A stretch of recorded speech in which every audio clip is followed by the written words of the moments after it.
Esta semana nos dejó dos datos macroeconómicos relevantes. El más reciente fue el alza a 5,9% que tuvo la tasa de desempleo entre diciembre y febrero y la producción industrial que creció 1,8% en el segundo mes del año. Y queremos analizar estas cifras y para eso nos acompaña también un amigo del programa, Benjamín Sierra, economista jefe del Scotiabank. Gracias por estar con nosotros nuevamente. Gracias a ustedes por la invitación. Bueno, tenemos esta cifra, estábamos revisando lo del desempleo, destacado también como uno de los elementos resilientes de nuestra economía y fue muy poco lo que crece. Sí, aumentó del 5,8 a 5,9%, la verdad es que estamos casi dentro de las cifras que marcarían la estacionalidad, digamos, un pequeño aumento muy leve. Si uno se va adentro de los números, sin embargo, sigue viendo un mercado laboral que podríamos decir que está relativamente débil todavía, digamos, con un crecimiento del empleo que es relativamente bajo y con un crecimiento de la fuerza laboral también del mismo estilo. Ahora, dentro del análisis que se hace, hay preocupación por el desempleo en materia de lo que se ofrece a las mujeres, el desempleo femenino, una de las preocupaciones que han sido marcadas de esto, pero también por el crecimiento de los trabajadores a cuenta propia, que es un tipo de trabajo que se califica como de mala calidad en general. Sí, bueno, no se pueden hacer notablemente generalizaciones al respecto, pero obviamente que el empleo en general por cuenta propia es un empleo que es más inestable y por lo tanto da menos propensión a las personas al gasto y da más propensión al ahorro, ¿no? Es un empleo probablemente en el sentido de la misma, sí, como dices tú, de la misma calidad, ¿ya? Y eso está creciendo todavía muy fuerte, bajó un poco la tasa, había tenido un crecimiento muy fuerte en el trimestre móvil anterior, el 7,2%, y ahora quedó en 6%. Pero todavía es un crecimiento extraordinariamente fuerte respecto a lo que es el crecimiento de los asalariados. Ahora, ¿cómo relacionamos entonces el momento económico con el crecimiento de este sector? Bueno, el crecimiento del empleo por cuenta propia normalmente es una reacción a gente que se ha quedado sin empleo y busca, cuando es tan fuerte, digamos, y busca obviamente que otro tipo de trabajo, digamos, que le permita mantener su ingreso. A veces no solo una persona, sino que alguien más dentro de la familia. Bueno, de todas maneras, y lo hemos revisado en otras ocasiones también, esto marca una tendencia en periodos donde la economía no está actuando de la manera en que se esperaba, y lo ha señalado Hacienda de esa manera también, y entonces, de todas maneras, se traslada a este sector, pero podría influir en cómo se mide también el desempleo, ¿no? Sí, pero en general las mediciones yo diría que estamos todos de acuerdo que cuando uno las toma en trayectoria lo importante es que sean consistentes hacia atrás, ¿eh? Y al hacer las comparaciones internacionales es importante ser consistente con los parámetros internacionales. Pero en general la tendencia en todo el mundo es a tener varias mediciones de tipo de desempleo, ¿eh? No solo una, mediciones sectoriales, en fin, que vayan complementando la información que uno está teniendo, porque la verdad es que una sola cifra, como por ejemplo la tasa de desempleo, es bien poco lo que puede decir. Siempre yo hago el mismo comentario o la misma analogía que si alguien fuera al doctor y le pregunta solo si tiene fiebre, bueno, usted puede no tener fiebre, pero resulta que le duele alguna cosa, digamos, y ese dolor no necesariamente le genera fiebre.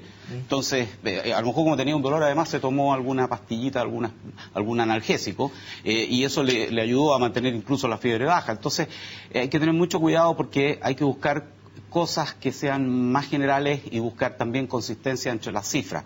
Cuando uno tiene remuneraciones que están creciendo sobre el 5 y tanto por ciento, ¿no es cierto?, todavía, el ritmo está desacelerándose, pero todavía estamos sobre el 5%, y aparecen tasas de desempleo bajo el 6%, uno esperaría, por ejemplo, un comportamiento de consumo extraordinariamente fuerte, porque es lo que ocurre normalmente, la gente tiene mucha más disposición a gastar en consumo, y no es lo que nos han estado mostrando las últimas cifras, en particular las de fines del año pasado, que nos mostró esta semana el Banco Central. Ahora, de todas maneras, en esta medición, en estas cifras, usted tiene una proyección al alza para los meses que vienen, para el próximo año y quizá para el próximo. En cuanto a la tasa de desempleo, nosotros esperamos que haya algún incremento. Ahora, yo creo que para este año realmente descartaría contra lo que fue el comportamiento cíclico en otras oportunidades un pic o un crecimiento muy violento de la tasa de desempleo durante este año. ¿eh? Probablemente vamos a tener un aumento, yo creo que vamos a terminar el año con una tasa de desempleo probablemente en torno al 6,5%, eso va a dar un promedio anual un poquito por debajo de ese 6,5% promedio, hay que medirlo porque el empleo tiene muchas estacionalidades, pero tenemos la impresión de que hacia el año que viene esa tasa de desempleo puede seguir incrementándose y hay buenas razones para que sea así. Yo diría que el ciclo de empleo en esta oportunidad va a tener una característica, a lo mejor apostaría que va a ser un poco distinto a lo que ha sido históricamente, va a ser un desempleo que no va a aumentar muy violentamente, como ha estado probablemente vamos a ver, pero sí va a ser más persistente en el tiempo y hay algunas razones para eso. El empleo tiene un comportamiento rezagado respecto al ciclo. En segundo lugar... o sea, no va de la mano directamente con el crecimiento. No, se mueve en general se mueve en forma retardada, ¿ya? Hay algunos sectores que han estado por razones específicas de ese sector y que son muy demandantes de mano de obra, como es el caso de la construcción, que han estado relativamente fuertes. Está el crecimiento del empleo por cuenta propia, que en el momento en que se recupere la actividad probablemente empieza a desaparecer ese empleo por cuenta propia, pero eso no significa que la tasa de desempleo cae adicionalmente, sino que esa gente que se traslada a empleo asalariado. Y en cuarto lugar, yo diría que también hay que mencionar la reforma laboral, en el sentido de que no estoy diciendo que sea ni buena ni mala, no me estoy refiriendo a eso en particular, sino que cuando hay cambios siempre se genera algún grado de incertidumbre en algunas cosas y eso provoca algunas fricciones. Eventualmente hay reformas que han sido en otros ámbitos muy positivas, pero a posteriori, digamos. Pero en el momento en que se genera una reforma, siempre hay un costo en términos de incertidumbre, eso es lógico, digamos. Vamos a ver cuál es la magnitud de ese costo. Sí, pero la reforma todavía tiene que salir, efectivamente. Está en el Congreso todavía en los términos y hay sectores que preocupan especialmente al empresariado, que tiene que ver con el tipo de negociación, no solamente al interior de la empresa, sino que especialmente la interempresa, si es que sale de esa manera como se ha planteado.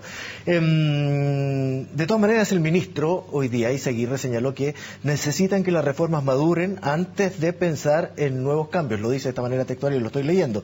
La obra gruesa está terminada. Esas frases que aparecen en la prensa, ¿dan tranquilidad o terminan en algo con la incertidumbre? Sí, bueno, son frases ya más bien del ámbito político que económico propiamente tal. Pero siempre que uno hace reformas genera dos cosas que son distintas. Uno que es la incertidumbre de cómo se construye la reforma, ¿no es cierto? Y otro es la incertidumbre de cómo responde la economía a esa reforma que se aplicó. Puede estar absolutamente terminada la primera parte y la segunda parte seguir generando todavía incertidumbre por un tiempo, porque es lógico, es natural, es un cambio absolutamente normal. Usted puede saber perfectamente la casa a la que se va a cambiar, pero no sabe si la casa le va a acomodar o no, o dónde va a tener problemas. A lo mejor es una excelente casa. Vamos a hablar entonces del otro tema, la otra cifra que estábamos señalando también, que tiene buenas expectativas, 1,8%.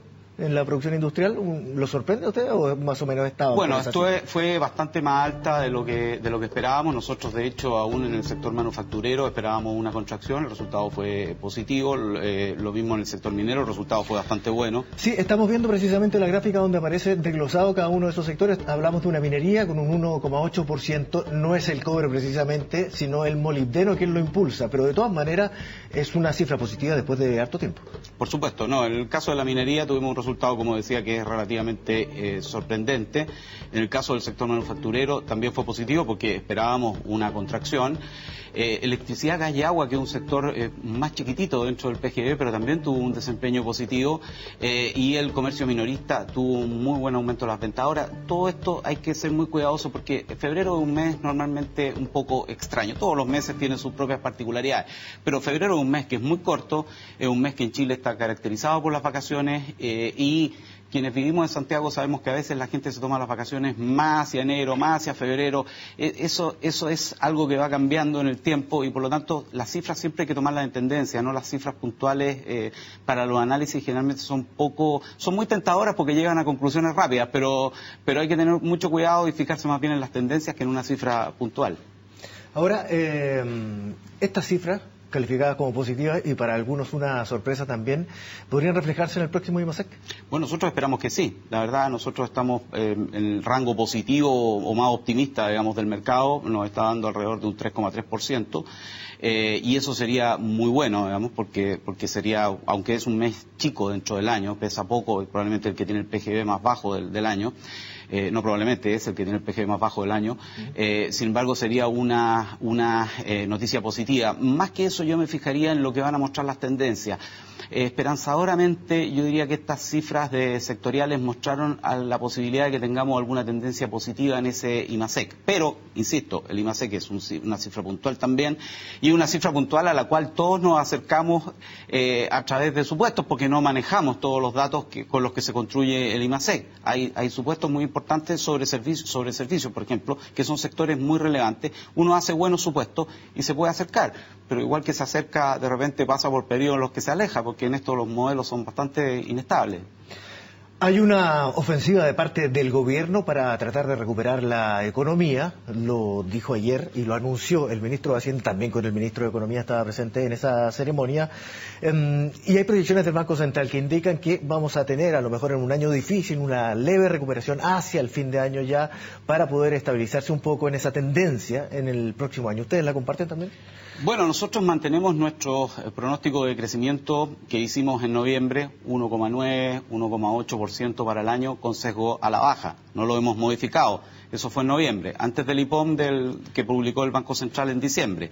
De manera que ellos se hayan rebajado ahora en el rango, digamos, no nos sorprende. A lo mejor se bajaron más de lo que uno podría haber esperado, pero estamos dentro más o menos de lo que, si uno se fija, ellos dejaron el rango entre 1,25 y 2,25, eso es un promedio aproximadamente de 1,75, y 1,75 es muy parecido a 1,9 o 1,8 con sesgo a la baja, digamos que es nuestro pronóstico, o sea, no difiere mucho de eso. Estamos en proceso de revisión, probablemente en abril vamos a hacer alguna revisión con datos que estén más concretos, digamos, respecto al total del trimestre. Todavía no tenemos ni siquiera los datos de comercio exterior de marzo. Bueno, esperamos los datos entonces y nos volvemos a reunir para otra entrevista y conversar sobre estos temas. Es Benjamín Sierra, economista jefe del Scotiabank. Muchísimas gracias por conversar con nosotros. Encantado, muchas gracias. Y gracias a ustedes también por la compañía. Quédese con nosotros, seguimos en CNN Chile.